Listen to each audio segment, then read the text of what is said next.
Hi, I'm Dr. Jan Jaffer, and this is GotTeeth, a patient-centric monthly podcast featuring local health experts.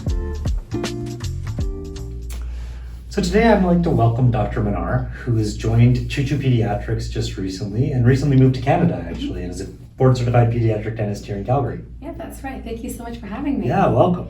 So we're going to focus a little bit on kids' teeth today and talk about some just basic questions that a lot of parents would ask and what they need to know. And so I always find the simplest question is like, when should a kid see a dentist? Well, unfortunately, most of the children, by the time they get to us, they're about 3 to 5 years old when they're complaining of something. So the best thing to do is to, the guidelines recommend within the first year or the first tooth, so whichever comes first. Okay. So sometimes as young as 4 months old, some of the teeth can start coming through, or even actually at birth, sometimes you can actually have some prenatal teeth coming through. So as soon as the first tooth comes through, we'd like to see those children. Perfect. And so what would you do at an appointment like that? Because clearly you're not able to do a lot. I mean, you're talking about a baby really at this point. So what would you be doing at a first appointment for a kid? So depending on whether they're actually coming in with an issue or not, but typically we just do an examination. At that age, the children are very attached to their parents, right? So we do something called a knee-to-knee exam, where the parents are kind of hugging their children with their legs wrapped around them, and then they just kind of lay them on our laps. All we do is we make sure there's no any diseases or any pathology, check for something like tongue ties or lip ties, and just making sure that the teeth are coming in properly. Because you do have sometimes there's a sequence issue, so you're getting the back teeth coming through before the front teeth, and sometimes that can mean some of the teeth are missing. So it helps to educate the parents as well. Most of the parents that come to us are brand new parents, so some of them are struggling to even start brushing the teeth, and it's and they're overwhelmed. There's so much going on within the first year. So if you can give them a few tricks on how to brush their teeth properly, and what to look out for, just giving them a heads up that when the kid starts to walk, they're very likely going to be falling on their face.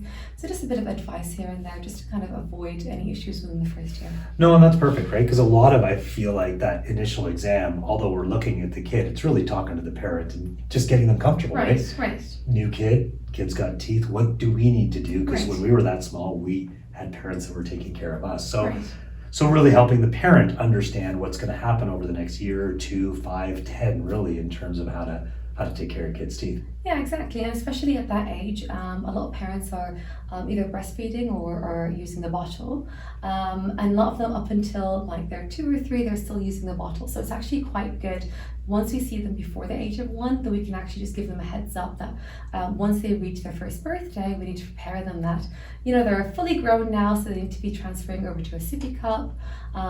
If they're using a pacifier, then we want to try to stop that before the age of 3, and it's things like that. So kind of give them not good details that actually stop any problems arising later on. Okay. So, I mean, because you're talking about problems, I mean, one of the things, obviously the pacifier, you talked about that. What about a kid that's sucking their thumb? Is this a problem? When does it become a problem? What can parents do about it? Right, so it is kind of controversial discussion, but most of us actually do recommend using the pacifier as soon as they can, mainly so we can actually avoid getting thumb sucking issue, because thumb sucking is going to be so much more difficult to get rid of once a child's older. And you see children as old as 14 years old still using their thumb because certain steps weren't actually taken when they were young to try to stop that habit. So if they're thumb sucking, one of the main advice I give is try not to be too negative at the beginning. So you see a lot of parents just saying, stop sucking your thumb, stop doing it, or just like pulling it out of the mouth. A lot of the times it is recognized that up to the age of 2 to 3, it's actually used to help soothe the child. So a lot of the times the child does need that. So trying to find an alternative to help the child calm down. So one of the things I recommend is to give something else that's actually quite calming. So something that requires 2 hands, something that's very, very soft, like those little furry toys, that feels like rabbit hair, really, really, really soft, or something that kind of is a bit mushy, just kind of distract them, or just give them a lovey. And then with time, they'll actually distract from their thumb. Especially in winter time, I also recommend it sounds a bit cruel, but it does actually work, to stitch gloves onto their pajamas. Rather than just them being able to remove them, because that way they're not able to put their thumb inside. You can be a bit more aggressive later on. There are some that put some nasty tasting things on their thumb. I don't like using that until right at the end. Most children doesn't work very well for, because they end up getting used to that taste. And then they'll do it when you're not around, so we're not really kind of doing, we're not helping the child in any way. The other thing we can also, some people actually do, is that they can put like this brace which stops the thumb from going up. And again, that's very negative, and it's almost like a punishment for the child. So you want to be jumping straight into that. Okay, perfect. So let's start with the easy stuff. And again, talk to your dentist, because hopefully they'll be able to give you some ideas around there. Another big thing that we look at with kids, obviously, you brought it up a little bit, like, baby bottle, but really nutrition with kids, right? So, kids are getting their teeth in. We're trying to be as healthy as possible, but, life's busy, and all of a sudden we're, fast food is getting into the system and all the rest. And so how do you talk about nutrition with parents? Like, what is it that we can be doing for kids at a really young age? And then even as we get into like early school ages, because we're gonna have to start preparing lunches, we're gonna have to start doing a lot of stuff, and it's challenging for parents, right? There's lots happening. Yeah, no, definitely. And I tell the parents, we were all children once, so we all love candy. I still eat chocolate, I still eat my cakes. So I do tell them that they can still have the things that they like. Because if you just tell a child they're not allowed any of this stuff, then they're going to want it even more. So the best thing to do is to allow them to have these things, but to actually control the timings of them. So for instance, if they're going to have a snack, they can give healthier snacks, for instance, fruits, nuts if they're old enough to be able to eat nuts. They can have hard cheese like mozzarella or cheddar. Those can be quite great snacks, and like vegetables like carrots and cucumbers. If, for instance, it's a birthday party, because it's the birthday season nowadays, so to have the birthday cake or any dessert rather, you can kind of choose. There are better desserts than others. For instance, the very sticky ones, the very so like gummy bears and lollipops that last a long time, those are detrimental for the teeth. So on the other hand, if you give something like a cake, would actually eat it right after the main meal, so the sugar is actually given all at once, is actually way better than them giving it as a snack. So incorporating it almost like if you've been to a restaurant and you have your appetizer, your main meal and dessert all in one setting, you're actually reducing the amount of risks of getting tooth decay. Another way they actually say is that for children that are very, very attached to their sweets, is I do give them a one-off day a week. So a little trick that I have, so usually by the time the parents are asking me about their diet, they've got so much tooth decay. So it's very difficult to tell a child that's been eating sweets all their lives to all of a sudden not eat any sweets.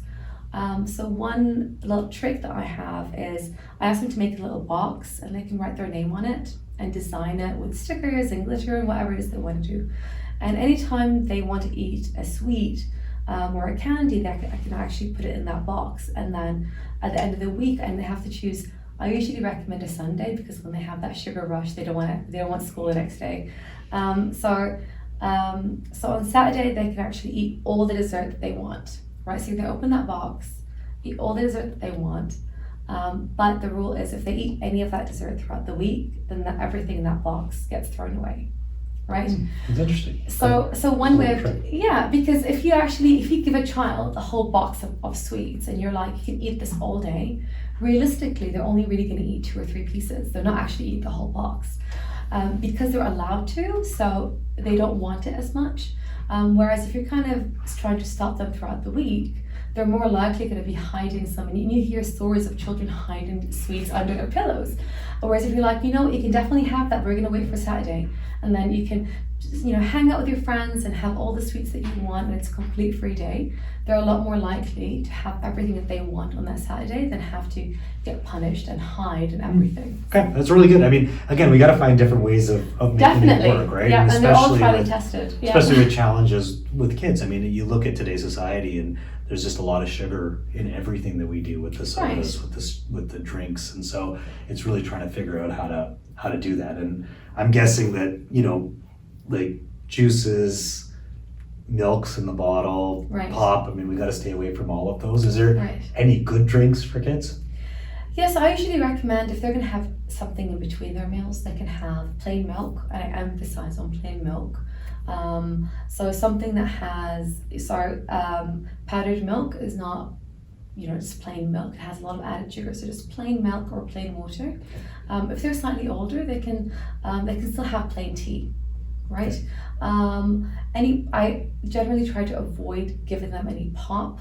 If the only way they're able to get any of their fruits or veggies in them is through smoothies, which we do actually have loads of parents telling us that that's the issue. The only way they'll have fruits or vegetables is through a smoothie. I'm like, that's not an issue. We can give it to them during the meal. Okay. So rather than having it as a snack, you can have it as part of the meal. Okay. And then with the pop, like I said, if they want to have it once a week during that off day, they can if they really love it, but ideally you want to be avoiding it because not just dentally, but it's also affecting the rest of their body as well. Yeah, and I think that's a lot with nutrition, right? I mean, Right. we're going to get cavities in the teeth, but it's more than the teeth. It's really Right. the body that we're looking at. So what else? I know one of the things that I've noticed with some kids, and I was chatting with, again, a friend's kid here recently, is that kids sometimes are having some challenges breathing. There's a lot of allergies out there. There's a lot Right. of different things happening. And the way that jaws are being formed, lack of space for teeth is actually a big issue for Right. kids these days. We're finding mouths are a little bit smaller, teeth are getting a little bit more crowded. But, some of these things have other underlying issues. So, a thing that we've talked about recently is a little bit of like sleep apnea or kids not getting enough good sleep. So are there things that parents should look at that we'd want them to bring up to us when they come in so we can help them figure things out? So any markers or things that we can watch our kids do, and then when you go into the dentist, please tell us about these things. Right, yeah. Unfortunately, we do see a lot of those things that do get missed. And by the time that they're noticed, they're a lot older, and they usually it's time to refer them to an orthodontist to have a lot of the issues fixed. So sleep apnea, unfortunately, for the majority of the children, does end up affecting their facial features. So ends up having a slightly smaller jaw, or where their upper teeth are a bit more sticking forward a bit more, and also makes their palate a bit higher. So it's almost like a triangle or a high palate.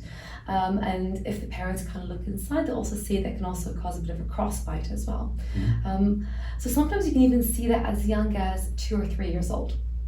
And one of the main signs is if the child is snoring at night, if they have a lot of attention difficulties during school, or even sometimes we notice it even in our clinic.